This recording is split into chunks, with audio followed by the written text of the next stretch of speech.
We felt the earthquake today that happened in New York, out here in Connecticut, and here's some earthquake damage. Um, Out here in Connecticut, we felt it. It was pretty bad.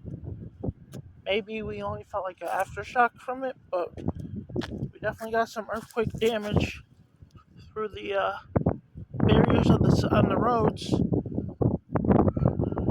Wow, right here.